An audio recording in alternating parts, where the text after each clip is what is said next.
উত্তপ্ত দক্ষিণ চীন সাগরের স্কারবোরো শোল এলাকা। চীনের নিজস্ব দুই শক্তিধর বাহিনী পিপলস লিবারেশন আর্মি নেভি ও কোস্টগার্ডের যুদ্ধজাহাজের মুখোমুখি সংঘর্ষে মুহূর্তেই বদলে যায় সেখানকার পরিস্থিতি।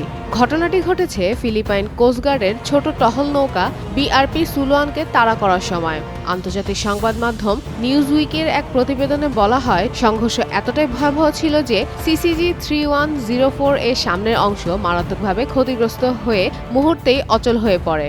ফিলিপাইন সরকারের প্রকাশিত ভিডিও ফুটেজে দেখা যায়, দ্রুতগতিতে পিছু ধাওয়া করার পর চীনা কোস্টগার্ডের জাহাজটি হঠাৎ ডান দিক ঘুরে সরাসরি চীনা নৌবাহিনী ডেস্ট্রয়ার গুইলিনের সঙ্গে ধাক্কা খায়। এরপর ফিলিপাইন কোস্টগার্ড রেডিও বার্তায় চীনা নাবিকদের উদ্ধার ও চিকিৎসা সহায়তার প্রস্তাব দেয়। স্কারবোরো শোল দীর্ঘদিন ধরেই চীন ও ফিলিপাইনের মালিকানা বিরোধের কেন্দ্রবিন্দু।